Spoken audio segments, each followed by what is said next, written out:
বাংলাদেশ ও ভারত সম্পর্ক টানাপোড়েনে Indian visa বাংলাদেশিদের জন্য বন্ধ থাকায় দক্ষিণ এশিয়ার দেশ পাকিস্তানের দিকে ঝুঁকছে বাংলাদেশি ভ্রমণ পিয়াসুরা। তাছাড়া বাংলাদেশিদের জন্য সহজ ভিসা নীতি ও ভিসা ফ্রি হওয়া অন্যতম কারণ।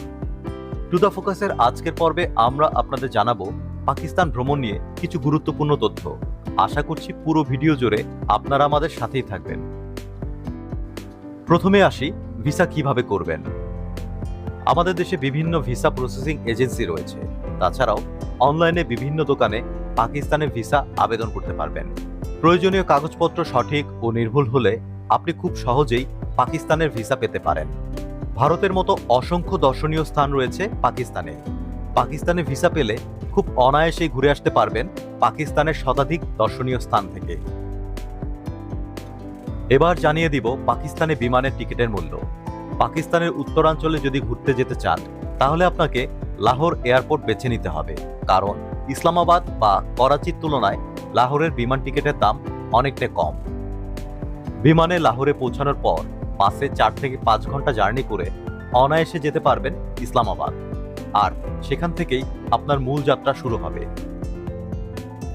খাইবার পাখতুনখাও, গিলগিট বালুচিস্তান এবং আজাদ কাশ্মীরের যে কোনো অঞ্চল আপনি খুব সহজেই ঘুরে আসতে পারবেন।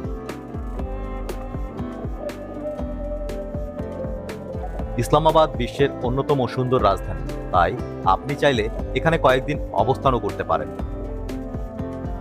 উত্তর পাকিস্তানে পর্যটন কেন্দ্রের অভাব নেই। এর মধ্যে কয়েকটি আকর্ষণীয় স্থান রয়েছে, যার মধ্যে সোয়াত কামরান ভ্যালি, কালাম ভ্যালি, আজাদ কাশ্মীর, মুজাফফরবাদ সিটি ও নীলম ভ্যালি অন্যতম।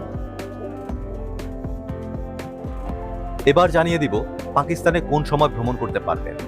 পাকিস্তান ভ্রমণের অফ সিজন হলো মে মাস থেকে নভেম্বর মাস। এ সময় গেলে গাড়ি ভাড়া, হোটেল ভাড়া অনেকাংশেই কম পাবেন। তাই যদি কম খরচে পাকিস্তান ভ্রমণ করতে চান তাহলে এই সময়টাকে আপনি বেছে নিতে পারেন। এবার আসি খরচ কেমন হতে পারে।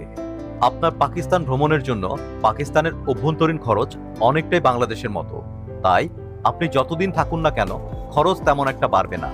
মূল খরচ বিমান ভাড়ায়। পাকিস্তানের ইসলামাবাদে একাধিক ট্রাভেল এজেন্সি আছে। সেখানে আপনি গাইড সহ জিপ গাড়িতে ঘুরে বেড়াতে পারবেন। এতে খরচ কিছুটা বেশি হলেও সুবিধা পাবেন অনেক বেশি। পাকিস্তানের ভিসা বাংলাদেশিদের জন্য ফ্রি, তবে ঢাকা টু লাহোর বিমান ভাড়া প্রায় 40 থেকে 70 হাজার টাকার মতো। তবে খুব শীঘ্রই ঢাকা টু লাহোর সরাসরি ফ্লাইট চালু হওয়ার কথা রয়েছে। সেক্ষেত্রে বিমান ভাড়া অনেক কমে যাবে। লাহোর টু ইসলামাবাদ যাতায়াত 2000 টাকা। ছোটখাটো ট্রিপের জন্য আরও 5 থেকে 7 হাজার টাকা ধরে নিলাম। পাকিস্তানে আপনি 15 থেকে 20 দিন অবস্থান করবেন। সেক্ষেত্রে হোটেল বিল, খাওয়া দাওয়া সহ আরও 20 থেকে 22 হাজার টাকা লাগবে। মোট খরচ 80 থেকে 90 হাজার টাকার মতো পড়বে। আশা করি এই টাকার মধ্যে আপনি খুব অনায়াসে পাকিস্তান ঘুরে আসতে পারবেন। তাই ভ্রমণ পিয়াসুদের জন্য পাকিস্তান হতে পারে নতুন একটি গন্তব্য। টু দ্য ফোকাস মূলত তথ্য ও বিনোদনমূলক একটি ইউটিউব চ্যানেল। নিত্য নতুন ভিডিও দেখতে টু দ্য ফোকাস ইউটিউব চ্যানেলটি এখনই সাবস্ক্রাইব করুন। এছাড়া লাইক, কমেন্ট ও শেয়ার করে আমাদের সাথেই থাকুন, কারণ আপনাদের লাইক, কমেন্ট ও শেয়ার আমাদেরকে নিত্য নতুন ভিডিও তৈরিতে অনেক বেশি অনুপ্রাণিত করে।